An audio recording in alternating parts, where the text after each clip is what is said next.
ठीक है, तो चलिए, आई होप आप सभी रेडी हैं आज के क्लास के लिए, है ना। और हम भले ही ठंड बहुत है, लेकिन हमें क्या करना है, आत्मिक रूप से अपने आप को जो है नया करना है ना, हमें जय पाना है। तो चलिए हम लोग प्रार्थना करते हैं और शुरुआत करेंगे। चलिए। हे पिता परमेश्वर, धन्यवाद करते हैं पिता परमेश्वर। पिता परमेश्वर जो सिंह चौंजी का निर्माता है पिता परमेश्वर। पिता परमेश्वर जो सिय्योन पर्वत का निर्माता है पिता परमेश्वर, धन्यवाद करते हैं पिता आज के इस सुंदर बेला के लिए पिता परमेश्वर। पिता परमेश्वर इस घड़ी पिता, मौसम परमेश्वर बहुत खराब है पिता, परंतु हमारे जो विद्यार्थी हैं पिता परमेश्वर, उनका हृदय परमेश्वर वचन को सुनने के लिए परमेश्वर बहुत ही उमड़ रहा है पिता। इसलिए परमेश्वर उन्होंने बहुत से बातों से जय पाया है पिता, और वो आज यहाँ पर उपस्थित हुए हैं पिता, ताकि आपके वचन को सुनने पाए पिता परमेश्वर, और आपके वचन में बढ़ने पाए पिता परमेश्वर। प्रार्थना करते हैं पिता परमेश्वर कि पिता परमेश्वर, आपने परमेश्वर हमें एक उद्देश्य से यहाँ पर लाया है पिता परमेश्वर। बाइबल बताती है कि आप ऐसे लोगों को ढूंढते हैं पिता परमेश्वर जो आपके वचन के भूखे हैं और प्यासे हैं पिता परमेश्वर। इसलिए प्रार्थना करते हैं पिता परमेश्वर कि पिता इस 6-7 महीने की जो जर्नी में परमेश्वर हम अपने आप को बदल रहे हैं पिता परमेश्वर।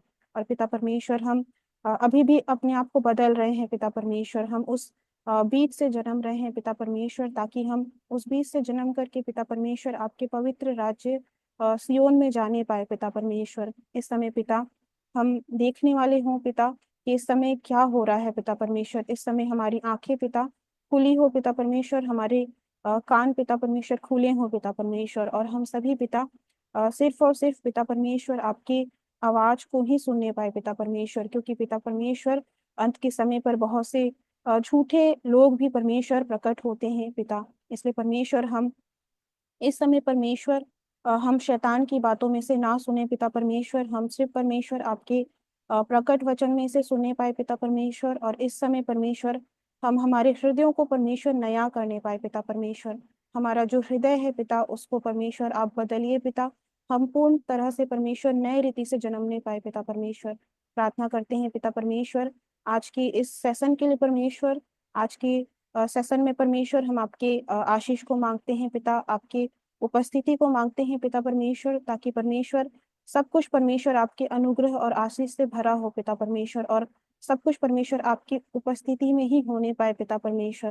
प्रार्थना करते हैं पिता परमेश्वर कि हम सभी के हृदयों को आप तैयार करिए पिता परमेश्वर। अगर किसी के हृदय में परमेश्वर कुछ भी ऐसी बात है पिता परमेश्वर जो आपके वचन से अच्छा नहीं है पिता परमेश्वर, आपके वचन के विरोध है पिता परमेश्वर, तो परमेश्वर उन सभी बातों पर जय पाने पर हमें मदद करिए पिता परमेश्वर। हम जय पाने पाए पिता परमेश्वर, हम सभी एक जय पाने वाली मानसिकता अपनाने पाए पिता परमेश्वर, क्योंकि हम आपके जय पाने वाले के राज्य में जाने वाले हैं पिता परमेश्वर। इसलिए पिता उस राज्य में जाने के लिए परमेश्वर हम अपने आप को आपके बीच से मुहरित करे पिता परमेश्वर। आपके बीच से हम जन्मे पिता, और हम अपने आप को आपके वचन से मुहरित करे पिता, और कटनी हो पिता परमेश्वर, और आपके राज्य में हम जाने पाए पिता। पिता आज के इस पूरे समय को मैं आपके हाथों में सौंपती हूँ पिता परमेश्वर। आप शुरू से लेकर के अंत तक परमेश्वर हमारी अगुवाई करिएगा। ये छोटी सी प्रार्थना परमेश्वर मैं आपके प्यारे बेटे यीशु मसीह के नाम से मांगती हूँ। आमीन। आमीन। तो मैं आशा करती हूँ कि आप सभी का हृदय अब खुल गया होगा, है ना। तो चलिए हम लोग जो है आगे बढ़ते हैं। तो फाइनली आप लोगों ने प्रकाशित वाक्य 22 पढ़ लिया, है ना। किसी को ऐसा तो नहीं है कि अभी भी पीछे हैं, वो पीछे चल रहे हैं, ऐसा तो नहीं है। आप सभी, है ना, देख सकते हैं कि प्रकाशित वाक्य 22 हमने पढ़ लिया है। ठीक है, तो आप अपनी जर्नी याद कर सकते हैं, आपने किस तरह से शुरू किया था। आपने प्राथमिक स्तर से स्टार्ट किया था, और धीरे धीरे करके जो है परमेश्वर के सारे रहस्य आपके सामने खोले गए हैं, है ना। धीरे धीरे करके जो है आप प्राथमिक स्तर में दृष्टांतों को आपने सीखा, फिर भविष्यवाणियों की किताबों को आपने माध्यमिक स्तर में सीखा, और अब जा करके हम जो इस युग के लिए सबसे जरूरी है, प्रकाशित वाक्य, उसे हम सीखते हैं, है ना। ठीक है, तो आज हम लोग क्या करेंगे, आज हम लोग जो है पूरे प्रकाशित वाक्य को समझेंगे। ठीक है, तो हम बहुत डीप में तो नहीं जाएंगे, लेकिन हम, है ना, मेन मेन जो है, जो मुख्य मुख्य चीजें हैं, उसको आज हम देखेंगे। प्रकाशित वाक्य 1 से लेकर के जो 22 तक है, उन अध्यायों पर जो है हम जो है आज थोड़ा सा देखेंगे, उसका आकलन करेंगे। ठीक है, तो चलिए मैं आप लोगों के सामने पीपीटी शेयर करती हूँ।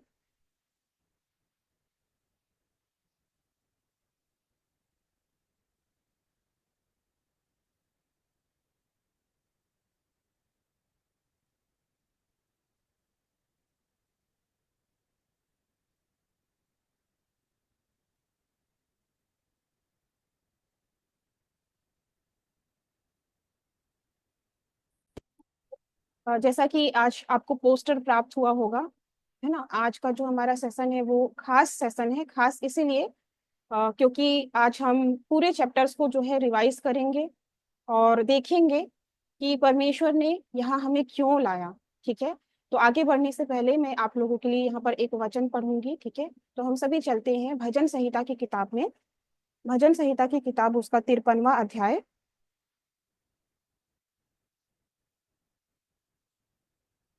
भजन संहिता उसका 53वां अध्याय, उसका दूसरा वचन हम पढ़ेंगे। चलिए एक साथ हम पढ़ते हैं। देखिए क्या लिखा है। परमेश्वर ने स्वर्ग पर से मनुष्यों के ऊपर दृष्टि की, ताकि देखे कि कोई बुद्धि से चलने वाला या परमेश्वर को खोजने वाला है कि नहीं। आमीन। तो यहाँ पर आप क्या देख सकते हैं, परमेश्वर ने कहाँ से दृष्टि की है? परमेश्वर ने स्वर्ग पर से दृष्टि की कि कोई परमेश्वर के खोजने वाले हैं कि नहीं। ठीक है, तो आप याद कर सकते हैं ना, आज से 6-7 महीना पहले आप किस तरह से आए ना, परमेश्वर को खोजते खोजते। ठीक है, क्या आप लोग जानते थे कि परमेश्वर का राज्य इस तरह से छुपाया गया है? हम नहीं जानते थे, है ना, हम परमेश्वर के पर्वत के बारे में नहीं जानते थे। ठीक है, लेकिन धीरे धीरे करके जो है चीजें आपके सामने प्रकट की गई है। ठीक है, तो आप इस बात को जरूर याद रखें कि यहाँ पर आपका आना ये आपकी मर्जी से नहीं हुआ है। ये किसकी मर्जी से हुआ है? परमेश्वर की मर्जी से। परमेश्वर ने आपको स्वर्ग से पहले से ही देख लिया था, है ना, कि शानु होगी, है ना, सूरज होंगे, जिनका हृदय मैं देख रहा हूँ उनको वचन, है ना, सुनने की आवश्यकता है। किसने पहले देखा? परमेश्वर ने देखा। तब उन्होंने आपको चुन करके इस वचन में लाया, है ना, ताकि आप जान सके कि इस युग में क्या बातें हो रही है, इस युग में क्या बातें पूरी हो रही है, इस बात को हम जानने पाए। ठीक है, तो चलिए एक एक करके समझते हैं। और सबसे पहले हम जो है ना, इतिहास से शुरू करते हैं कुछ चीजों को देखते हुए। ठीक है, तो अगर हम बात करें इतिहास की, तो आपको याद होगा, आपने पढ़ा होगा, हर एक युग में परमेश्वर क्या करते हैं? हर एक युग में परमेश्वर ने अपने चरवाहे को चुना। परमेश्वर वाचा बांधते हैं और अपने चरवाहे को चुनते हैं। ठीक है, लेकिन हम देख सकते हैं कि वाचा जो है ना, उनके लोग, है ना, जो चुने हुए लोग हैं उनके द्वारा तोड़ी जाती है ना, वो तोड़ते गए। ठीक है, तो आप देख सकते हैं कि अगर हम वाचा में याद करें, तो आदम और हवा के समय भी हम देख सकते हैं ना, उन्हें भले और बुरे के ज्ञान के वृक्ष का फल खाने से मना किया गया था, लेकिन उन्होंने क्या किया? उन्होंने, है ना, परमेश्वर की आज्ञा का पालन नहीं किया, और उसने क्या किया? उन्होंने सर्प के बातों को सुना। ठीक है, और उन्होंने इस तरह से क्या किया? पाप किया। और उसी तरह से अगर हम बात करें, मूसा के समय पर पुरानी वाचा बांधी गई इजरायलियों के साथ में, है ना, लेकिन हम देखते हैं कि वो पुरानी वाचा भी पूरी नहीं होने पाती है। ठीक है, और इसीलिए हम देखते हैं कि नई वाचा बनाए जाने की आवश्यकता पड़ी। अगर पुरानी वाचा पूरी होती ना, तो नई वाचा बनाए जाने की आवश्यकता ही नहीं होती, लेकिन हम देख सकते हैं क्योंकि पुरानी वाचा तोड़ दी गई, इसीलिए परमेश्वर को अपने कार्य को पूरा करने के लिए, है ना, स्वर्ग के राज्य के उद्देश्य को पूरा करने के लिए जो है क्या करना पड़ा, है ना, उसने अपने पुत्र को भेजा और उसके पुत्र के द्वारा नई वाचा बांधी गई। ठीक है, तो यहाँ पर चलिए हम लोग एक वचन को पढ़ते हैं। प्रकाशित वाक्य, सॉरी, है ना, ये लूका का पुस्तक हम पढ़ते हैं। फिर उसने रोटी ली और धन्यवाद करके तोड़ी और उनको यह कहते हुए दी, यह मेरी देह है जो तुम्हारे लिए दी जाती है, मेरे स्मरण के लिए यही किया करो। इसी रीति से उसने भोजन के बाद कटोरा भी यह कहते हुए दिया, यह कटोरा मेरे उस लहू में जो तुम्हारे लिए बहाया जाता है नई वाचा है। आमीन, है ना। तो यहाँ पर आप क्या देख सकते हैं कि जो नई वाचा यीशु मसीह ने बांधी, वो किसके लहू से बांधी गई थी? यीशु मसीह के अपने लहू से बांधी गई थी। ठीक है, मतलब कि ये बहुत ही पवित्र है और बहुत ही जरूरी है ना। और यहाँ पर यीशु मसीह क्या बोलते हैं? कि मेरे स्मरण में यह किया करो। ये है ना, ये देखिए यहाँ क्या लिखा है, यह मेरी देह है जो तुम्हारे लिए दी जाती है, मेरे स्मरण के लिए यही किया करो। इसी रीति से उसने भोजन के बाद कटोरा भी यह कहते हुए दिया, यह कटोरा मेरे उस लहू में जो तुम्हारे लिए बहाया जाता है नई वाचा है। मतलब कि यीशु मसीह ने अपना लहू दे करके जो है हमारे साथ नई वाचा बांधी, है ना। आई होप आप लोगों को पता है कि इस नई वाचा के विषय कौन है, हम विश्वासी लोग, है ना। हम विश्वासियों के साथ जो है ये नई वाचा बांधी गई, ठीक है। तो अब ये नई वाचा क्या है, अगर हम इसको, है ना, गहराई से देखें, ये नई वाचा क्या है, तो ये क्या है, नई वाचा प्रकाशित वाक्य की पुस्तक के विषय में यीशु मसीह ने दी, ठीक है। प्रकाशित वाक्य की जो पूर्ति होनी थी उसके विषय में जो है यीशु मसीह ने क्या किया, नई वाचा को बनाया, ठीक है। तो इसीलिए हम क्या देख सकते हैं, ये नई वाचा क्या है, प्रकाशित वाक्य की पुस्तक है। मतलब कि ये बहुत इंपॉर्टेंट है। तो इसीलिए जब अगर याद करें प्रकाशित वाक्य की सबसे पहली चैप्टर ना, वहां पर हम क्या देखते हैं, यीशु मसीह का प्रकाशित वाक्य, पहले ही चैप्टर पहले ही लाइन में यीशु मसीह क्या बोल रहे हैं, यीशु मसीह का प्रकाशित वाक्य, ठीक है। क्यों बोल रहे हैं, याद दिला रहे हैं ना कि वो यीशु की लहू से बांधी गई है जिसे हमें पालन करना है, ठीक है। तो अब हम लोग चलिए देखते हैं इस प्रकाशित वाक्य के बारे में, है ना। तो जैसे कि आप देख सकते हैं कि यीशु मसीह ने पहले आगमन में प्रकाशित वाक्य की भविष्यवाणी को दिया, ठीक है। लेकिन दूसरा आगमन वो समय है जिस समय यीशु मसीह प्रकाशित वाक्य की भविष्यवाणियों को पूरा भी करते हैं, ठीक है। तो जैसे कि वचन में लिखा है ना कि परमेश्वर भविष्यवाणी करता है, उसके बाद एक निश्चित समय में उसको पूरा भी करता है, ठीक है। तो इस समय जब हम प्रकाशित वाक्य 1 से 22 हमने पढ़ा, ठीक है, तो आपने क्या पढ़ा उसमें, क्या आपने भविष्यवाणी की बातों को पढ़ा, हाँ आपने भविष्यवाणी की बातों को पढ़ा, लेकिन उससे भी जरूरी है आपने पूर्ति की गवाही को इस समय ग्रहण किया है, क्योंकि इस समय प्रकाशित वाक्य की पूर्तियां हो रही है, ठीक है। भले दुनिया इधर से उधर हो रही है ना, वो अपने अपने कामों में व्यस्त है, बिल्कुल, है ना। वचन में लिखा है कि अंत का समय नूह के समय जैसा होगा। इसका क्या मतलब है, नूह के समय पर लोग जो है ना, जब नूह बोल रहा था कि नाव पर चढ़ो नाव पर चढ़ो, तो लोग क्या कर रहे थे, लोग खाने पीने में, पार्टी करने में, विवाह होने में जो है व्यस्त थे। वैसे ही आज का समय है, आज परमेश्वर का प्रकाशित वाक्य का पूर्ति का कार्य हो रहा है। इस समय परमेश्वर का राज्य स्थापित किया जाता है, और इस समय परमेश्वर के राज्य से प्रचार किया जाता है और बोला जाता है कि परमेश्वर के पर्वत पर चढ़ो, परमेश्वर के सिय्योन पर्वत पर चढ़ो।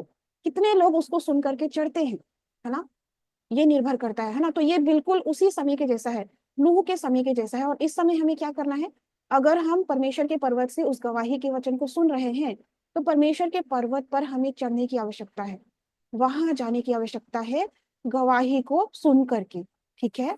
तो यहाँ पर, है ना, जब पूर्ति होती है, जब भी पूर्ति होती है ना, जब पूर्ति होती है तो हम देख सकते हैं कि कोई होता है जो पूर्ति की बातों को सुनता है, कोई होता है जो पूर्ति की बातों को देखता है, ठीक है। तो क्या आप लोगों को याद है दूसरे आंगन में कौन है जो पूर्ति की बातों को सुनता है और देखता है। मैं कुछ लोगों के लिप्स देख सकती हूँ, है ना, वो लोग कैसे बोल रहे हैं, नया यूहन्ना, ठीक है। तो यहाँ पर चलिए वचन से देखते हैं क्या लिखा है, मैं वही यूहन्ना हूँ जो ये बातें सुनता और देखता था। और जब मैंने सुना और देखा, तो जो स्वर्गदूत मुझे ये बातें दिखाता था, मैं उसके पांव पर दंडवत करने के लिए गिर पड़ा। मुझ यीशु ने अपने स्वर्गदूत को, है ना, फिर उसके बाद देखिए ये वचन भी हम पढ़ते हैं, प्रकाशित वाक्य 22 का 16, मुझ यीशु ने अपने स्वर्गदूत को इसीलिए भेजा कि तुम्हारे आगे कलीसियाओं के विषय में इन बातों की गवाही दे। मैं दाऊद का मूल और वंश और भोर का चमकता हुआ तारा हूँ। आमीन, है ना। तो यहाँ पर आप क्या देखते हैं, प्रकाशित वाक्य की पूर्ति के समय पर, है ना, जब पूर्तियां होती है, जब यीशु मसीह पूर्ति करते हैं, है ना, हमने अभी देखा कि पहले आगमन में यीशु मसीह ने प्रकाशित वाक्य की भविष्यवाणी को दिया, है ना। लेकिन दूसरा आगमन वो समय है जब यीशु मसीह प्रकाशित वाक्य की भविष्यवाणी को पूरा करते हैं, है ना। और जब वो पूरा करते हैं तो उस समय कोई होता है जो वादा किया गया है ना, वो वादा किया गया पादरी देखता है कि कैसे एक एक करके यीशु मसीह पूरा कर रहे हैं प्रकाशित वाक्य की भविष्यवाणियों को, ठीक है। तो इसीलिए यहाँ पर बोला गया है कि मैं वही यूहन्ना हूँ जो ये बातें सुनता और देखता था। और जब मैंने सुना है ना। तो यहाँ पर आप देख सकते हो यूहन्ना बता रहा है कि मैं वही यूहन्ना हूँ जो ये बातें देखता था और सुनता था। तो आप प्रकाशित वाक्य के चैप्टर में आप जाकर के देखेंगे तो बहुत सारे जगहों पर क्या लिखा है, इसके बाद मैंने देखा, है ना, ऐसा लिखा हुआ है। तो कौन देख रहा है, किसी को दिखाया जा रहा है पूर्ति की बातों को, ठीक है। तो पूर्ति के समय पर, है ना, कौन होता है वो, चेला यूहन्ना नहीं होता है, ठीक है। वादा किया गया पादरी जो नया यूहन्ना होता है, जो पूर्ति के समय पर वादा किया गया होता है, ठीक है। चेला यूहन्ना तो, है ना, वो मर चुके हैं, वो स्वर्ग में है ना। लेकिन पूर्ति के समय पर वादा किया गया पादरी होता है, ठीक है, जो पूर्ति की घटनाओं को देखता है और उसके विषय में गवाही देता है, ठीक है। इसलिए देखिए यहाँ पर क्या लिखा है, प्रकाशित वाक्य 22 के 16 में, मुझे यीशु ने अपने स्वर्गदूत को इसलिए भेजा कि तुम्हारे आगे कलीसियाओं के विषय में इन बातों की गवाही दे। मैं दाऊद का मूल और वंश और भोर का चमकता हुआ तारा हूँ, है ना। तो उस यूहन्ना को क्या दिया गया है, आज्ञा दिया गया है नया यूहन्ना को कि वो सारी कलीसियाओं को पूर्ति के विषय में क्या दे, गवाही दे, है ना। और इसीलिए जब हमने प्रकाशित वाक्य 1 और 22 को सुना तो हमने क्या सुना है, पूर्ति की गवाही को सुना है, क्योंकि वो गवाही दे रहे हैं इस समय, ठीक है। तो चलिए हम लोग एक एक करके देखते हैं, ठीक है। तो सबसे पहले अगर हम बात करें प्रकाशित वाक्य की जो प्रक्रिया है, प्रकाशित वाक्य की जो पूर्ति का वचन है, जो खुली किताब का जो वचन है, अगर हम उसकी बात करें वो कैसे हम तक पहुंचता है, ठीक है। तो आप अगर प्रकाशित वाक्य पहला अध्याय पढ़ें, ठीक है, तो चलिए पढ़ते हैं प्रकाशित वाक्य पहला अध्याय, उसका पहला वचन हम पढ़ते हैं। देखिए, यीशु मसीह का प्रकाशित वाक्य जो उसे परमेश्वर ने इसीलिए दिया कि अपने दासों को वे बातें जिनका शीघ्र होना अवश्य है दिखाए, और उसने अपने स्वर्गदूत को भेजकर उसके द्वारा अपने दास यूहन्ना को बताया, जिसने परमेश्वर के वचन और यीशु मसीह की गवाही अर्थात जो कुछ उसने देखा था उसकी गवाही दी, है ना। अब यहाँ पर आप क्या देख सकते हैं, यीशु मसीह का प्रकाशित वाक्य, ठीक है।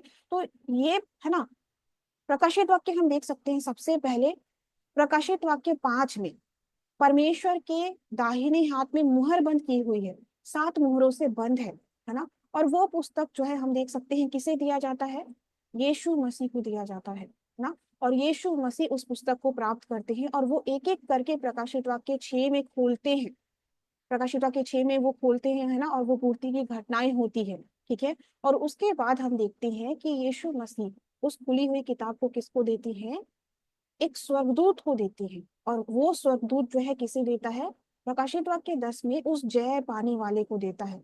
जय पाने वाला कौन है ना, वो वादा किया गया पादरी, वो नया यूहन्ना प्रकाशित, है ना। और हम उसको और भी, है ना, नामों से जानते हैं ना, विश्वास योग्य और बुद्धिमान दास, ठीक है, नर बच्चा, एक ही व्यक्ति के बारे में बात हो रहा है, वादा किया गया पादरी नया यूहन्ना, जो पूर्ति के समय पर, है ना, परमेश्वर के लोगों को क्या सुनाता है, गवाही के वचन, पूर्ति के वचन को बताता है, ठीक है। तो इस तरह से, है ना, हम तक पूर्ति का वचन पहुंचता है, ठीक है। तो हम डायरेक्ट परमेश्वर से पूर्ति का वचन प्राप्त नहीं कर सकते, डायरेक्ट हम परमेश्वर से वचन नहीं प्राप्त कर सकते, ठीक है। आप देख सकते हैं कि, है ना, इस धरती पर कोई होता है जय पाने वाला, वादा किया गया पादरी, है ना, वो उस पूर्ति के वचन को प्राप्त करता है सबसे पहले, और उसके द्वारा बाकी आगे लोगों तक जो है पहुंचता है ना।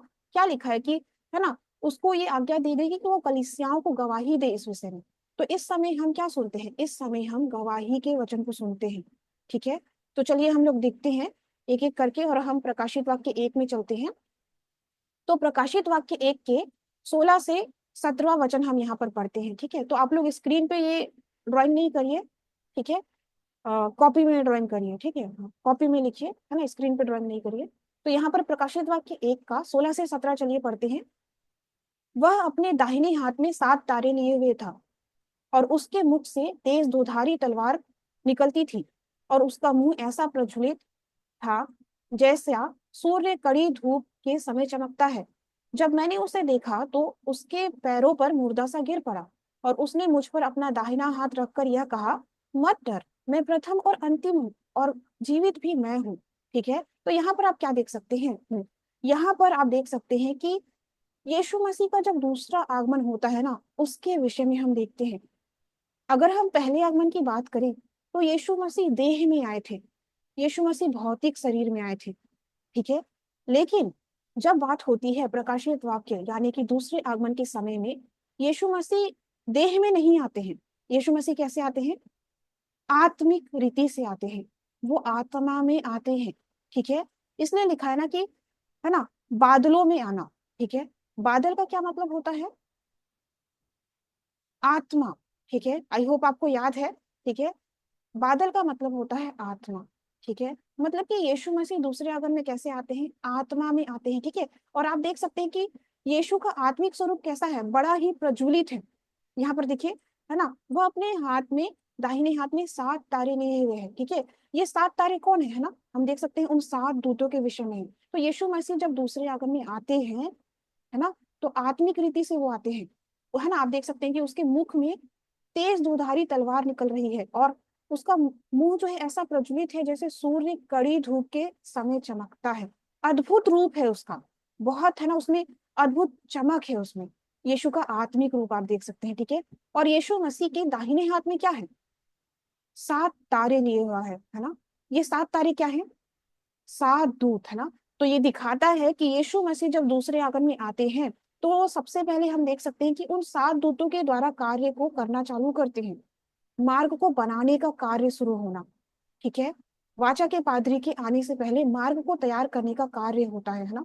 तो आप यहाँ पर देख सकते हैं कि यीशु मसीह उन 7 दूतों के द्वारा कार्य कर रहा था। ठीक है, लेकिन क्या होता है, प्रकाशित वाक्य 2 और 3 में हम क्या देखते हैं, है ना, निकिलइयों का, है ना, कार्य हम देखते हैं। शैतान के पादरी जो है प्रवेश करते हैं उस तंबू मंदिर में, है ना, और वो क्या करते हैं, उन 7 दूतों को, ठीक है, झूठ में से खिलाते हैं। ठीक है, वो उनको व्यभिचार कराते हैं। ठीक है, हाँ, और इसीलिए ये जो 7 दूत हैं वो क्या करने लगते हैं, ये विश्वासघात के मार्ग में चलने लगते हैं। ठीक है, तो इसीलिए देखिए यहाँ पर क्या लिखा है, प्रकाशित वाक्य 2 के इस वचन को हम पढ़ते हैं। प्रकाशित वाक्य 2 उसका 14 से 15। पर मुझे तेरे विरुद्ध कुछ बातें कहनी है, क्योंकि तेरे यहाँ कुछ तो ऐसे हैं जो बिलाम की शिक्षाओं को मानते हैं, जिसने बालक को इजरायलियों के आगे ठोकर का कारण रखना सिखाया, कि वे मूर्तियों पर चढ़ाई गई वस्तुएं खाए और व्यभिचार करें। वैसे ही तेरे यहाँ कुछ तो ऐसे हैं जो निकिलइयों की शिक्षा को मानते हैं। निकिलइयों की शिक्षा, ये क्या है? बिलाम की शिक्षा, ये क्या है ना, मूर्तियों पर चढ़ाई गई शिक्षाएं, ये क्या है? ये शैतान की शिक्षाएं हैं, शैतान की टिप्पणियां। ठीक है, शैतान की शिक्षाएं, शैतान की बातों में से सिखाया जा रहा है ना। तो उन 7 दूतों को यीशु मसीह ने चुना था। ठीक है, लेकिन वो क्या करने लगते हैं, विश्वासघात करने लगते हैं। ठीक है, और इसीलिए प्रकाशित वाक्य 1 में हम क्या देख रहे हैं कि यीशु मसीह अपना दाहिना हाथ रख करके, है ना, वादा किए गए पादरी को नियुक्त करते हैं। ठीक है, उस नया यूहन्ना को जो है वो चुनते हैं। ठीक है, और उसे चुन करके क्या आज्ञा दिया जाता है, उसे आज्ञा दिया जाता है कि उसे पत्र भेजना है प्रकाशित वाक्य 2 और 3 में। ठीक है, और इसीलिए नया यूहन्ना क्या करते हैं, नया यूहन्ना पत्र को लिखते हैं, और वो पत्र किसकी ओर से भेजते हैं? यीशु मसीह की ओर से वो प्रकाशित वाक्य 2 और 3 में पत्र को भेजते हैं। और इसीलिए, है ना, आप हर एक पत्र में आप देखिएगा, हर एक पत्र के स्टार्टिंग में ना यीशु मसीह के रूप को वर्णन किया गया है। ठीक है, मैं आपको यहाँ पर दिखाती हूँ, उतना गहराई में तो हम नहीं जाएंगे। ठीक है, तो देखिए प्रकाशित वाक्य 2 में पहला वचन देखिए, इफिसुस की कलीसिया के स्वर्गदूत को यह लिख, जो 7 तारों अपने दाहिने हाथ में लिए हुए है और सोने के 7 दीवटों के बीच में फिरता है, वह यह कहता है ना। तो इस पत्र में क्या लिख रहे हैं, है ना, इस पत्र की सामग्री के स्टार्टिंग में ही आप देखिए कि बताया जा रहा है कि ये पत्र किसकी ओर से है, जिसने अपने दाहिने हाथ में 7 तारों को लिया हुआ है। कौन लिया हुआ है? हम्म यीशु मसीह ना। ठीक है, हाँ, तो हम देख सकते हैं कि ये जो पत्र है वो यीशु मसीह की ओर से प्रकाशित वाक्य 2 और 3 में भेजा जाता है, और उनको क्या बोला जाता है?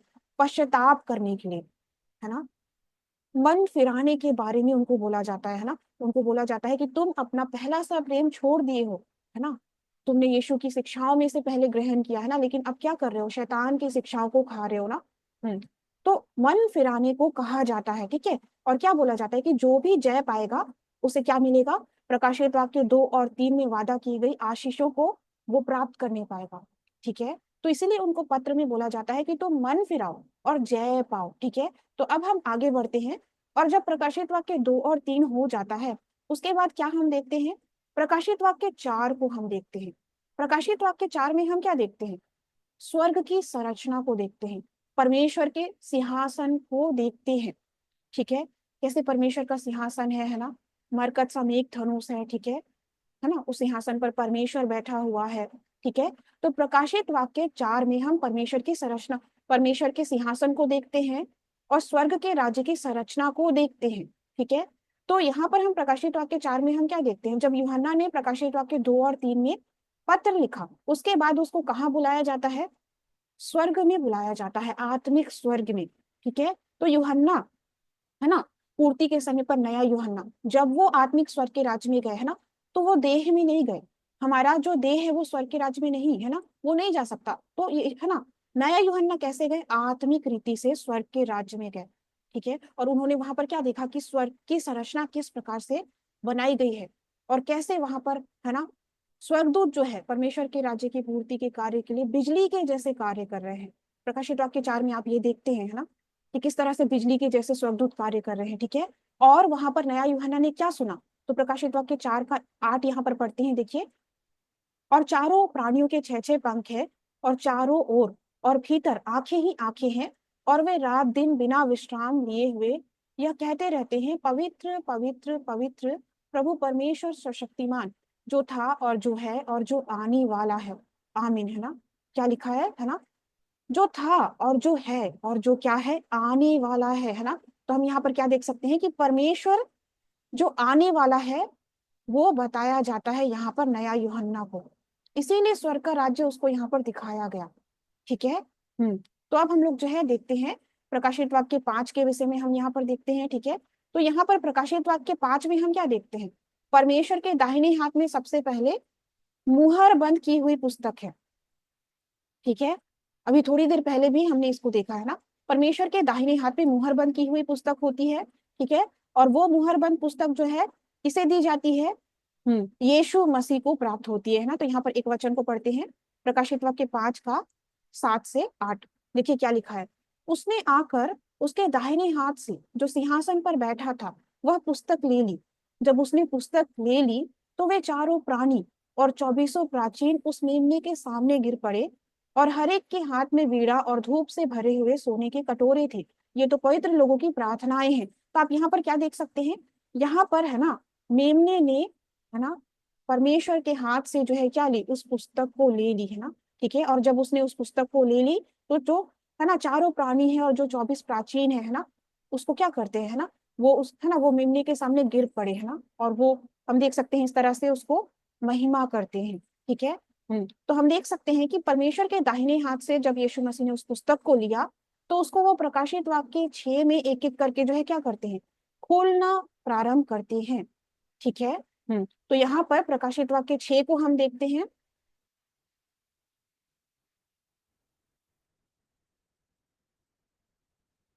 हाँ, आप लोग है ना ड्राइंग नहीं करिए। ठीक है, आप लोग ड्राइंग नहीं करिए, आप लोग पीपीटी में ड्राइंग कर रहे हैं ना, आप लोग जो है लिखिए, नोट्स में लिखिए। ठीक है,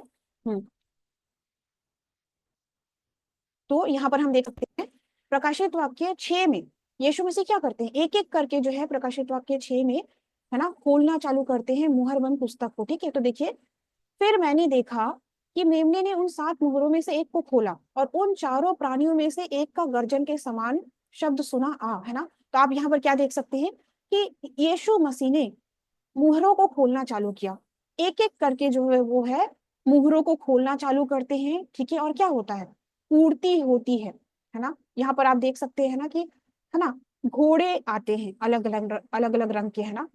वो अपने हाथों में क्या लेकर के आते हैं ना, ठीक है, तराजू है ना, और तलवार है ना, ये सब चीजें जो है वो लेकर के आते हैं। ठीक है, तो यहाँ पर हम क्या देखते हैं प्रकाशित वाक्य 6 में यीशु मसीह उन 4 जीवित प्राणियों के साथ मिल करके क्या करते हैं, उन विश्वासघातियों का न्याय करते हैं जिन्होंने मन नहीं फिराया।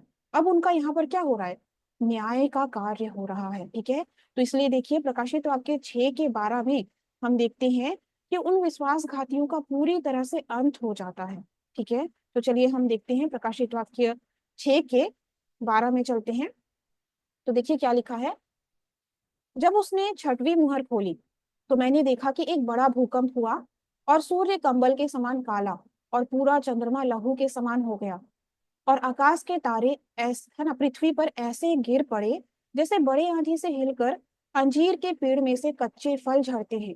आकाश ऐसे सरक गया जैसे पत्र लपेटने से सरक जाता है और हर एक पहाड़ और टापू अपने अपने स्थान से टल गया, है ना। तो यहाँ पर हम क्या देखते हैं, यहाँ पर सूर्य चंद्रमा तारे, क्या आपको याद है ये किसे दर्शाता है ना। तो हम इसके बारे में उत्पत्ति में पढ़ते हैं, सूर्य चंद्रमा तारे परमेश्वर के चुने हुए लोगों को दर्शाता है।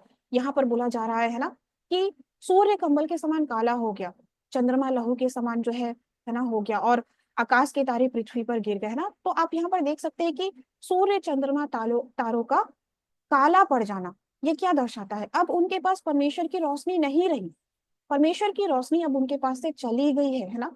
क्यों? क्योंकि उन्होंने विश्वासघात किया है, उन्होंने शैतान के पादरियों के वचनों में से खाया है, मतलब कि उन्होंने परमेश्वर के साथ क्या किया है, विश्वासघात किया है ना। और इसीलिए प्रकाशित वाक्य 6 के 12 में उन 7 दूतों का, जो आत्मिक इज़राइल के सबसे आखिरी आशा थे, उनका अंत हो जाता है, ठीक है। तो अगर हम याद करें, भौतिक इजरायली, उसकी सबसे आखिरी आशा कौन थे, यूहन्ना बपतिस्मा देने वाला, वो वो उस भौतिक इजरायलियों का आखिरी आशा था, लेकिन उसने भी क्या किया, विश्वासघात किया, इसलिए भौतिक इजराइल का अंत हो गया, है ना। लेकिन हम देख सकते हैं कि, है ना, यीशु मसीह ने, है ना, बीज बोया, आत्मिक इजराइल का प्रारंभ हुआ, है ना।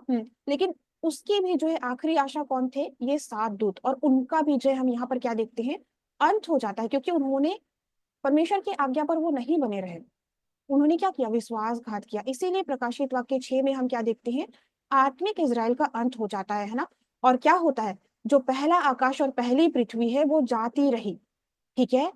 इसीलिए प्रकाशित वाक्य 21 में हम क्या पढ़ते हैं, प्रकाशित वाक्य 21 का जब 1 आप पढ़ेंगे तो वहां पर क्या लिखा है, फिर मैंने नया आकाश और नई पृथ्वी को देखा, है ना। तो उस वचन में हम चलिए चलते हैं, प्रकाशित वाक्य 21 को पहला वचन हम देखते हैं, फिर मैंने नए आकाश और नई पृथ्वी को देखा, क्योंकि पहला आकाश और पहली पृथ्वी जाती रही और समुद्र भी ना रहा, है ना। तो हम देख सकते हैं प्रकाशित वाक्य 6 में, है ना, आत्मिक इजराइल के युग का अंत हो जाता है, पहला आकाश और पहली पृथ्वी उसका अंत हो जाता है, वो चला जाता है ना। और इसीलिए प्रकाशित वाक्य 7 में हम क्या देखने पाते हैं, नए आत्मिक इजराइल का, है ना, युग शुरू होता है ना, नया युग का प्रारंभ होता है, ठीक है। तो हम देख सकते हैं कि अब, है ना, उनका न्याय हो गया, तो उसके बाद क्या जरूरी है, ठीक है। तो यहाँ पर आप देख सकते हैं कि जो भी परमेश्वर के बीच से जन्मे हैं, जैसे कि आप लोग अभी, है ना, आपने 6-7 महीना अभी क्या प्राप्त किया, सीख रहे हैं, आप परमेश्वर के बीच से जन्म रहे हैं, है ना, ठीक है। जो भी परमेश्वर के बीच से जन्मे हैं उनको क्या किया जाता है, कटनी किया जाता है ना। और जो कटनी होते हैं उनको परमेश्वर के वचन की छाप लगाई जाती है, मुहर लगाया जाता है ना। तो ये मुहरित लोग कौन है, ठीक है। तो प्रकाशित वाक्य 7 में हम क्या देखते हैं, 12 गोत्र को बनाया जाता है, 12 गोत्र के 1,44,000 का जो है निर्माण किया जाता है ना, उन पर मुहर लगाने का कार्य होता है, ठीक है। तो ये जो 1,44,000 है, ये कौन है ना, ये कोई ऐसे वैसे नहीं है, ये परमेश्वर के प्रथम फल है, जिनको मोल लिया गया है यीशु के लहू से, है ना। ये कैसे लोग हैं, इनके हृदय पर परमेश्वर के वचन को मुहरित किया गया है, ठीक है। तो हम देख सकते हैं कि प्रकाशित वाक्य 7 में 12 गोत्र का निर्माण किया जाता है और 1,44,000 का, है ना, निर्माण किया जाता है, उन पर मुहर लगाया जाता है ना।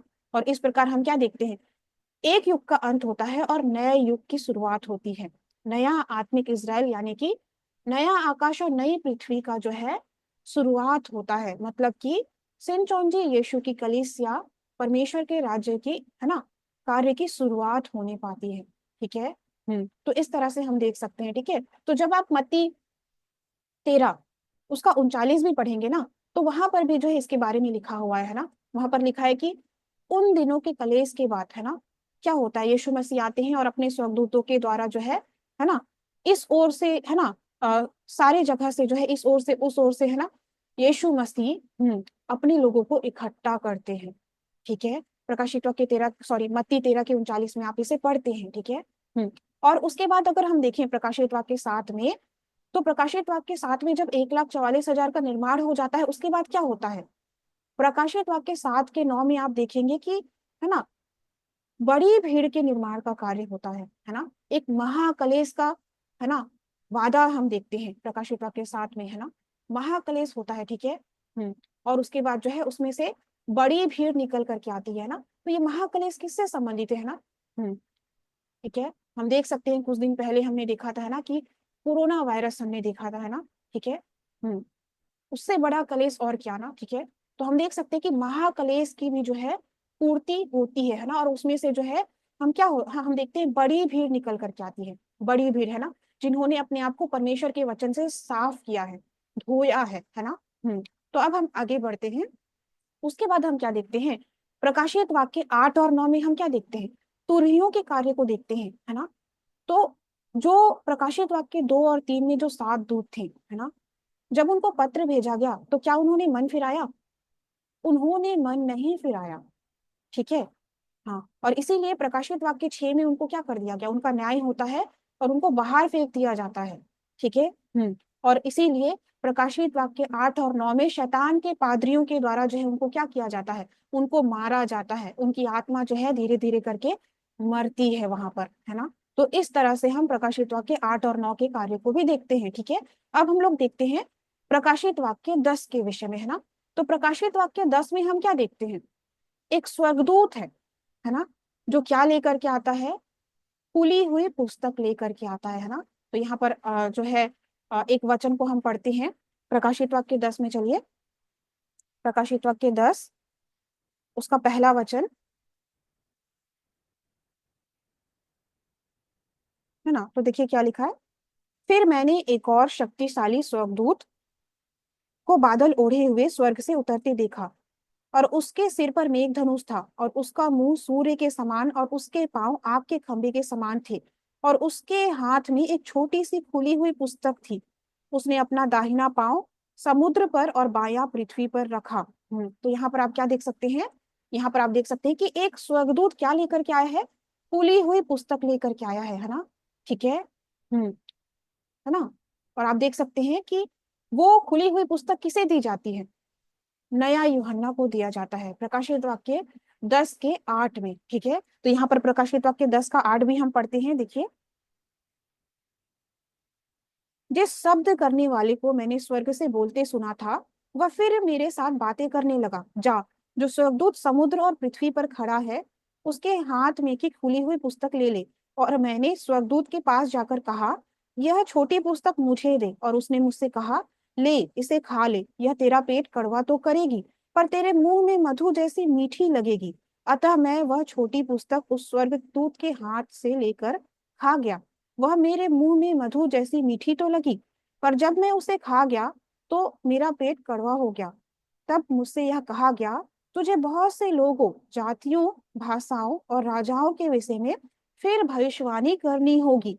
आमीन। तो यहाँ पर हम क्या देखते हैं है ना, वो जो खुली पुस्तक जो स्वर्गदूत लेकर के आया था उसे किसने प्राप्त किया, नया यूहन्ना ने है ना। और उसने उसे खाया, और है ना, जब उसने खाया तो कैसा था, उसके मुंह में मीठी सी लग रही है ना। मीठी सी क्यों लग रही है, क्योंकि उसने परमेश्वर के सारे रहस्य को जान लिया, पूर्ति की बातों को जान लिया है ना। तो परमेश्वर के सारे रहस्य जानने के बाद है ना, पूर्ति की बातों को जानने के बाद है ना, वो बहुत मीठा था परमेश्वर का वचन, ठीक है। इसलिए उसके मुंह में मधु सी मीठी लग रही है, ठीक है। लेकिन उसके पेट में आप देख सकते हैं जाने के बाद वो कड़वी हो गई है।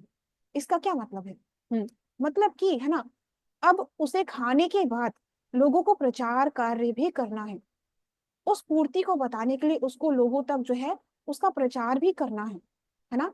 10 के 11 में हम क्या देखते हैं, तुझे बहुत से जाति लोगों और भाषाओं के विषय में फिर भविष्यवाणी करना होगा। इसका क्या मतलब है, मतलब कि उस नया यूहन्ना को जिसके पेट में वो खुली हुई पुस्तक है ना, जिसने परमेश्वर के उस वचन को, पूर्ति के वचन को पूरी तरह से ग्रहण किया है, उसे क्या करना है, सारे कलीसियाओं को जाकर के परमेश्वर के पूर्ति के वचन को गवाही देने का कार्य करना है ना।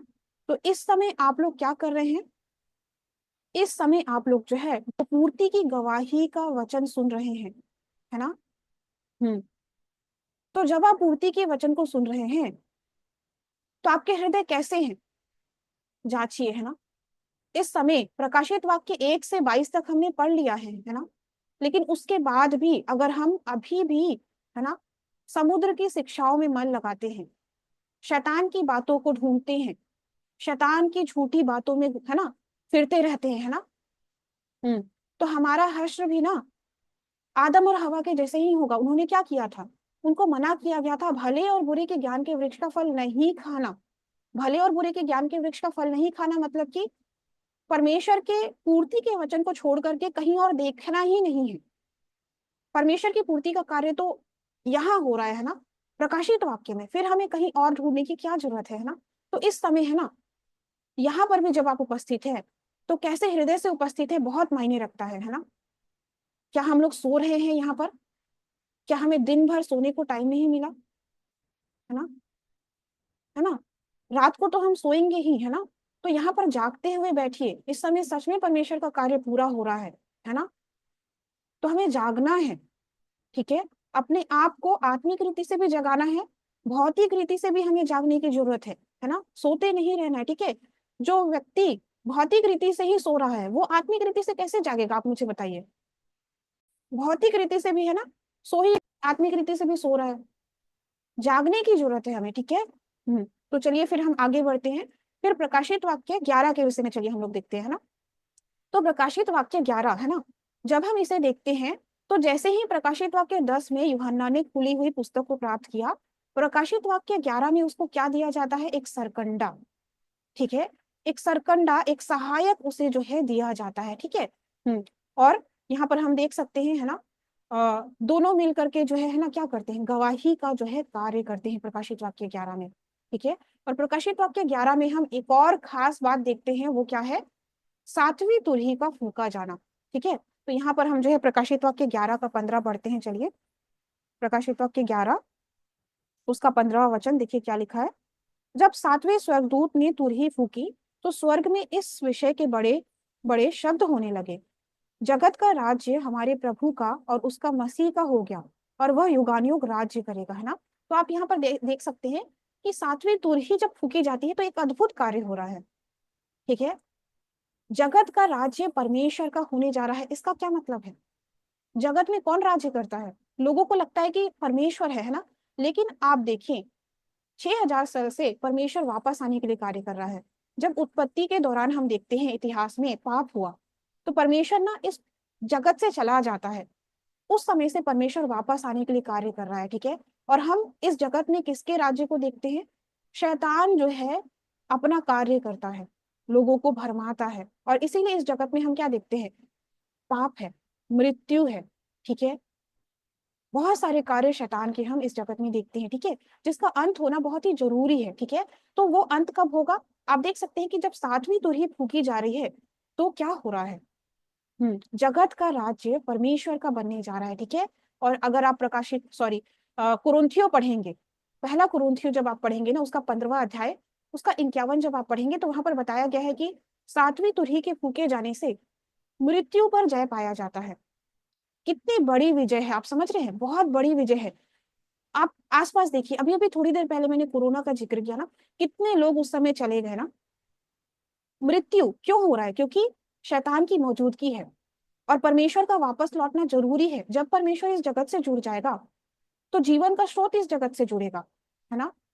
इसीलिए परमेश्वर का इस जगत में लौटना जरूरी है ना। और वो कैसे होता है? जब सातवीं तुरही फूकी जाती है तब उस मृत्यु पर जय पाया जाता है, उस शैतान पर जय पाया जाता है, और जगत का जो राज्य है जिस पर है ना शैतान ने कब्जा किया था, वो धीरे धीरे करके जो है ना, परमेश्वर के पूर्ति के वचन को सुनाया जाता है, और वो राज्य परमेश्वर के राज्य में बदल नहीं पाता है, ठीक है।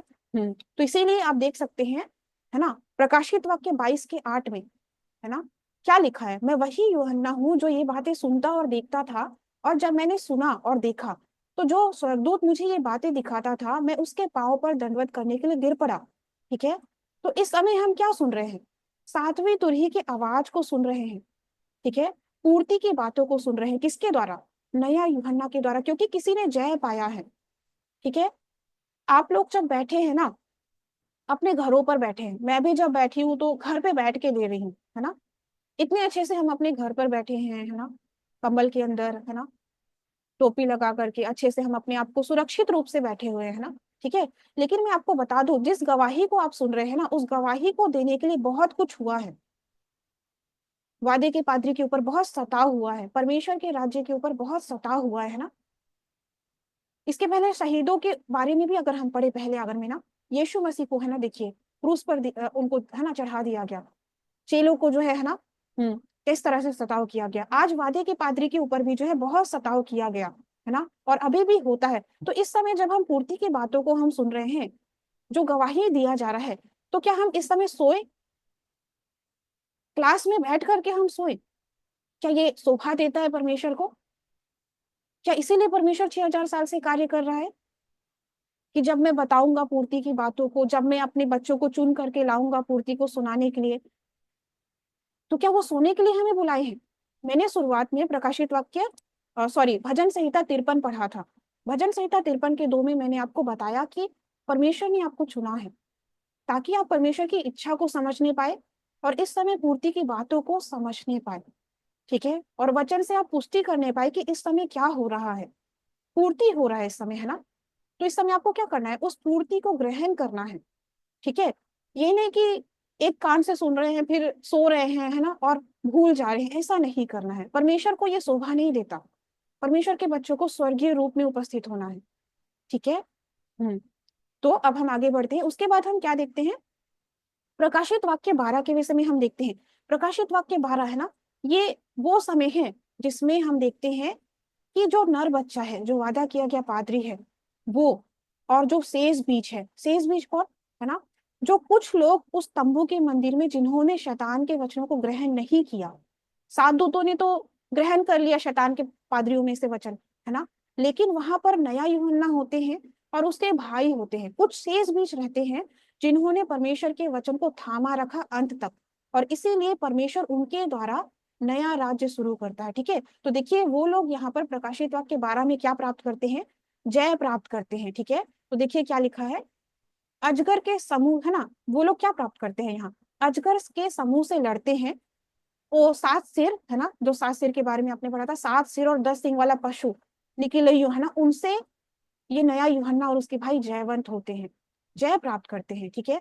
और उसके बाद जो है ना, परमेश्वर का उद्धार का कार्य शुरू होने पाता है। तो यहाँ पर प्रकाशित वाक्य 12 का 11 हम पढ़ते हैं, और वे मेमने के लहू के कारण और अपनी गवाही के वचन के कारण उस पर जयवंत हुए, क्योंकि उन्होंने अपने प्राणों को प्रिय ना जाना, यहाँ तक कि मृत्यु भी सह ली। क्या लिखा है ना, आप देख सकते हैं ना कि यीशु मसीह के लहू के द्वारा और गवाही के वचन के द्वारा उन्होंने क्या प्राप्त किया, जयवंत प्राप्त किया। और उन्होंने, है ना, आप देख सकते हो कि वो युद्ध कैसा था, उन्होंने अपने प्राणों को भी प्रिय ना जाना, है ना, उन्होंने अपने प्राणों को भी जो है कीमत, है ना, उसको भी जो है कीमती नहीं समझा। इस तरह से वो युद्ध था, है ना। तो आगे आने वाले दिनों में आप जो है प्रकाशित वाक्य की मूवी भी देखोगे, आपको पता चलेगा किस तरह से जय पाया गया था।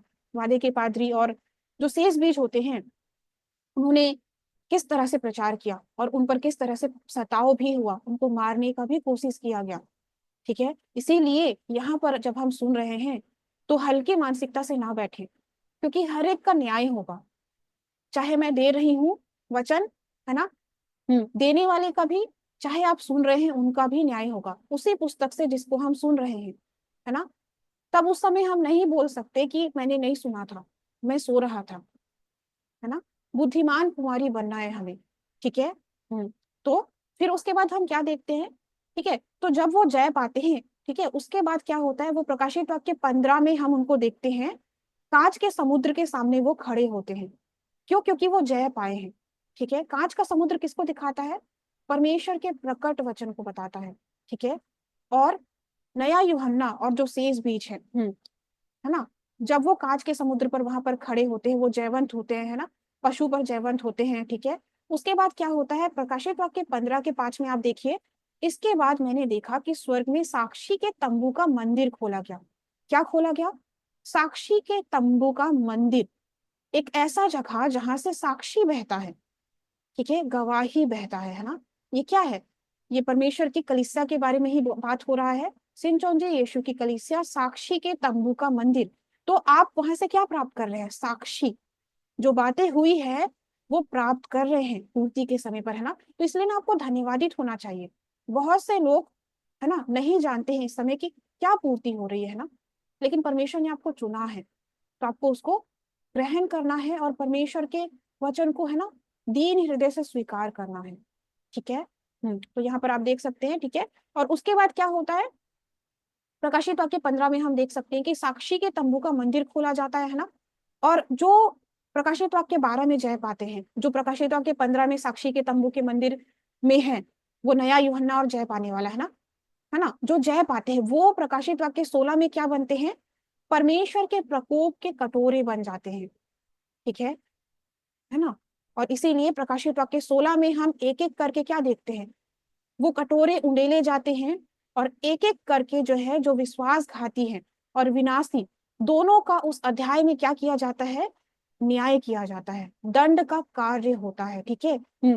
तो ये जो जय पाने वाले हैं और ये जो शेष बीज है, यही कटोरे क्यों बन रहे हैं, क्योंकि इन्होंने देखा है तंबू मंदिर में कि कैसे परमेश्वर के चुने हुए लोग आए और कैसे उन्होंने शैतान के भोजन में से खाया, और कैसे विश्वासघात किया, और कैसे शैतान के पादरियों ने उनको विनाश किया। इसीलिए वो परमेश्वर का हृदय समझ सकते हैं, और इसीलिए वो परमेश्वर का कटोरा यहाँ बनते हैं प्रकाशित वाक्य 16 में। और धीरे धीरे करके है ना, वहां हम देख सकते हैं उन विश्वासघाती और उन विनाशियों का जो है न्याय किया जाता है, ठीक है। और उसके बाद अगर हम देखें तो प्रकाशित वाक्य 17 में हम उस वेश्या के दंड को भी देखते हैं, ठीक है। और फिर धीरे करके हम है ना प्रकाशित वाक्य 18 में अगर हम जाए, ठीक है, तो उस बाबुल का भी अंत होने पाता है जिसमें शैतान राज्य कर रहा है ना, ठीक है। तो एक बार हम प्रकाशित वाक्य 18 में भी चलते हैं, प्रकाशित वाक्य 18 का, ठीक है। तो देखिए यहाँ पर हम पढ़ते हैं पहला वचन, देखिए और दूसरा वचन हम पढ़ते हैं। उसने ऊंचे शब्द से पुकार कर कहा, गिर गया, बड़ा बाबुल गिर गया, और दुष्टात्मा का निवास, और हर एक अशुद्ध आत्मा का अड्डा, और हर एक अशुद्ध और घृणित पक्षी का अड्डा हो गया, क्योंकि उसके व्यभिचार के भयानक मदिरा के कारण सब जातियां गिर गई हैं, और पृथ्वी के राजाओं ने उसके साथ व्यभिचार किया, और पृथ्वी के व्यापारी और उसके सुख विलाप की बहुतायत के कारण धनवान हुए हैं। तो आप देख सकते हैं कि जितने भी है ना उस बाबुल के है ना अगुए हैं, पादरी हैं, प्रचारक हैं, उन्होंने उस शैतान के झूठ में से खाया है, सबका न्याय हो रहा है यहाँ पर, ठीक है। जिन्होंने भी शैतान के वचन से खाया, ठीक है, उनका यहाँ पर न्याय हो रहा है, ठीक है। तो आप सभी को पता है कि हम प्रकाशित वाक्य 17 तक अब पूरा हो चुका है, लेकिन इस समय हम कहाँ रहते हैं, प्रकाशित वाक्य 18 के समय पर हम रह रहे हैं, ठीक है। और इसीलिए प्रकाशित वाक्य 18 में देखो परमेश्वर क्या बोलते हैं, देखो यहाँ पर चौथा वचन देखिए। फिर मैंने स्वर्ग में से एक और शब्द सुना, हे मेरे लोगों उसमें से निकल आओ, कि तुम उसके पापों में भागी ना हो, और उसकी विपत्तियों में से कोई तुम पर आ ना पड़े, है ना। तो प्रकाशित वाक्य 18 में आप क्या देख रहे हैं, परमेश्वर बोल रहा है कि हे मेरे लोगों उसमें से निकल आओ। किसमें से, प्रकाशित वाक्य 18 में उस बाबुल का न्याय हो रहा है, शैतान का राज्य, है ना। तो उस समुद्र में जितने लोग हैं, है ना, उस शैतान के जखे में जितने लोग हैं, सब लोगों को क्या करना है, वहां से निकलने की आवश्यकता है, क्योंकि वहां पर परमेश्वर का जीवन का जल नहीं है। और इसीलिए परमेश्वर यहाँ बोलता है ना, कि हे मेरे लोगों वहां से निकल आओ। तो लोगों को क्या करने की जरूरत है, जब वो इस प्रकट वचन को सुने, जैसे आप सुन रहे हैं, है ना, तो लोगों को उसे सुन करके परमेश्वर के राज्य में आने की जरूरत है, जैसे नूह के समय पर हुआ था।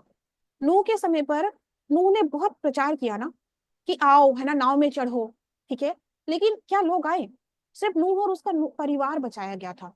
उसी प्रकार से इस समय भी जब बोला जा रहा है, वादे के पादरी प्रचार कर रहे हैं, है ना, कि परमेश्वर के पर्वत पर चढ़ो, परमेश्वर के राज्य में आओ, तो लोगों को क्या करना है, लोगों को पूर्ति के वचन को सुन करके उस पर्वत पर चढ़ने की आवश्यकता है, क्योंकि वही उद्धार है ना।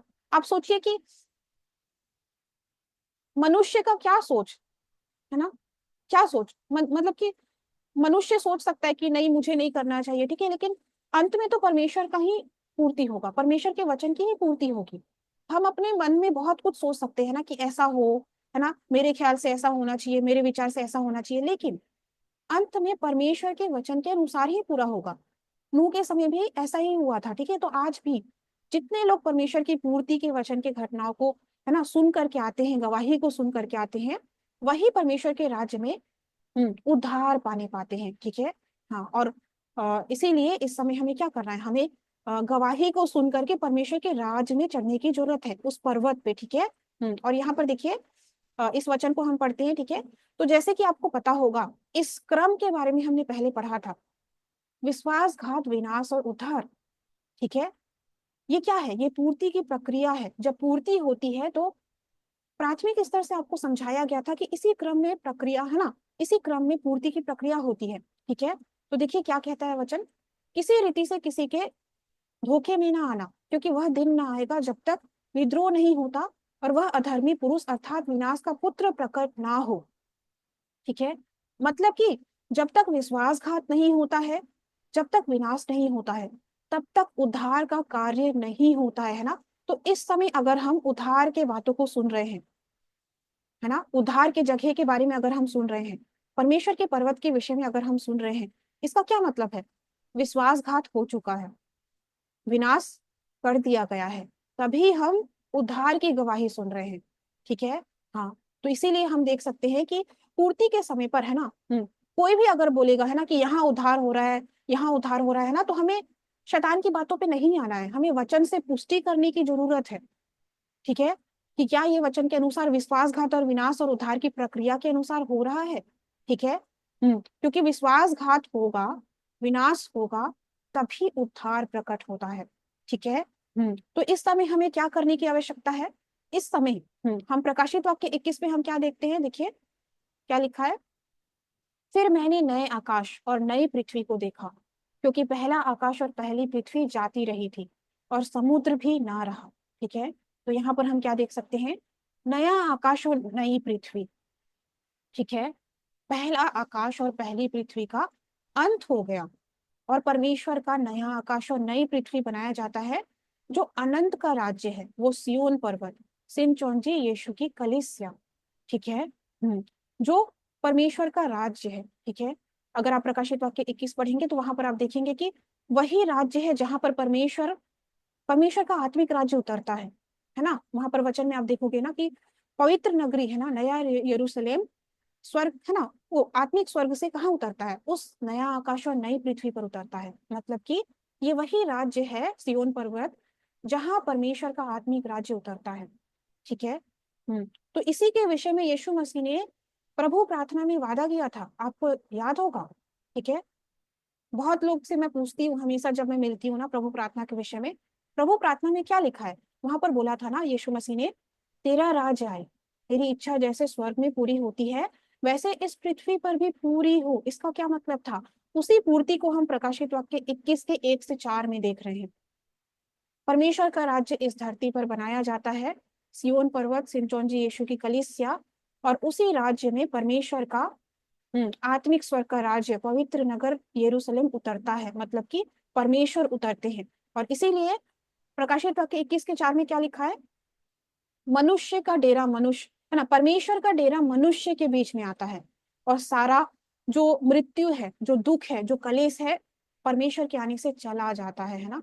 तो इस तरह से आप देख सकते हैं कि परमेश्वर 6000 साल से कार्य कर रहा है इस जगत में लौटने के लिए। ठीक है, और ये प्रकाशित वाक्य के समय पर इस समय पूरा होता है। ठीक है, तो आपको धन्यवादित होना चाहिए कि आप प्रकाशित वाक्य के समय पर रह रहे हैं, है ना। तो इस समय हमें क्या करना है, क्या प्रकाशित वाक्य की पूर्ति को सुन करके बस ऐसे ही, है ना, छोड़ देना है। इस समय हमें अपने आप को देखना है कि मैं बाइबल में कौन हूँ, मैं प्रकाशित वाक्य में कौन हूँ। ठीक है, प्रकाशित वाक्य में, है ना, क्या बोला गया है कि बहुत से लोग होंगे, है ना, जो विश्वास नहीं करेंगे। ठीक है, झूठे लोग, है ना, अविश्वासी, जो परमेश्वर की पूर्ति पर विश्वास नहीं करते हैं ना, ऐसे ऐसे लोगों के बारे में भी बोला गया है ना। उनको कहाँ दंड मिलेगा, उनको नरक में दंड प्राप्त होगा, है ना। लेकिन ऐसे भी लोग हैं जो परमेश्वर के बीच से जन्मते हैं, कटनी होते हैं, मुहरित होते हैं, परमेश्वर के राज्य के 12 गोत्र के भागी होते हैं, और वो उद्धार पाते हैं, है ना। तो इस समय आप में से मौजूद हर एक व्यक्ति अपने आप को देखें, चेक करें, पुष्टि करें वचन में कि क्या मैं परमेश्वर की पूर्ति के अनुसार बनाया गया हूँ, क्या मैं परमेश्वर की पूर्ति के अनुसार, है ना, निर्माण किया गया हूँ, मैं बाइबल के अनुसार कौन हूँ, है ना। तो हमें क्या करना है, हमें, हमारे सामने मृत्यु और जीवन परमेश्वर ने दोनों रखा है, और परमेश्वर आपसे ये चाहते हैं कि आप जीवन को चुने। ठीक है, आप पूर्ति पर विश्वास करने वाला बने। ठीक है, तो अंत में इस वचन से हम अंत करते हैं, प्रकाशित वाक्य 1 के तीसरे वचन से देखिए, 1 से 3 पढ़ते हैं। देखिए, यीशु मसीह का प्रकाशित वाक्य जो उसे परमेश्वर ने इसीलिए दिया कि अपने दासों को वे बातें जिनका शीघ्र होना अवश्य है दिखाए। और उसने अपने स्वर्गदूत को भेजकर उसके द्वारा अपने दास यूहन्ना को बताया, जिसने परमेश्वर के वचन और यीशु मसीह की गवाही, अर्थात जो कुछ उसने देखा था उसकी गवाही दी। धन्य है वह जो इस भविष्यवाणी के वचन को पढ़ता है, और वे जो इसमें लिखी और वे जो सुनते हैं और इसमें लिखी हुई बातों को मानते हैं, क्योंकि समय निकट है ना। तो आप देख सकते हैं, धन्य है वह जो इस भविष्यवाणी के पुस्तक को, है ना, पढ़ता है। कौन पढ़ता है? केवल एक ही है जो पढ़ता है। कौन? नया यूहन्ना, जिसने प्रकाशित वाक्य 10 में खुली हुई पुस्तक को प्राप्त किया। और कौन सुनते हैं? सभी राष्ट्र, है ना, सभी लोग, राजा, है ना, प्रकाशित वाक्य 10 के 11 में सभी कलीसियाएं उस गवाही को सुनती हैं, है ना। और आज आप भी सुने हैं, है ना। और तीसरा लाइन में लिखा है कि धन्य है वे जो इस बातों को मानते हैं। तो आपको क्या होना है? क्या सिर्फ सुनने वाला? नहीं, आपको मानने वाला बनना है, क्योंकि मानने वाले ही उद्धार को प्राप्त करते हैं इस समय। ठीक है। तो चलिए, है ना, ये हमारा प्रकाशित वाक्य का 1 से 22 तक का एक छोटा सा, है ना, आपको समझाने के लिए ये रिव्यू सेशन था। ठीक है। आई होप आपको क्लियर हुआ होगा। ठीक है। और आप समझ पाए होंगे कि इस समय आपको क्या करना है। ठीक है। तो चलिए फिर हम अंत करते हैं यहाँ पर, और हम प्रभु प्रार्थना करेंगे। हे पिता हमारे, तू जो स्वर्ग में है, तेरा नाम पवित्र माना जाए। तेरा राज आए, तेरी इच्छा जैसे स्वर्ग में पूरी होती है वैसे इस पृथ्वी पर भी पूरी हो। हमारे प्रतिदिन का आहार आज हमें दे, और जिस प्रकार हमने अपने अपराधियों को क्षमा किया है, वैसे आप भी हमारे अपराधियों को क्षमा करिए। और हमें परीक्षा में ना ला, परंतु बुराई से बचा, क्योंकि राज्य, पराक्रम और महिमा सदा तेरी ही है। आमीन। आमीन। तो चलिए हम लोग तालियों से महिमा करते हैं परमेश्वर की। आमीन। ठीक है, तो हम मिलते हैं अगली क्लास में। ठीक है, तब तक से आप सभी को praise the Lord, bye bye, है ना। ध्यान रखिएगा अपनी सेहत का। Praise the Lord.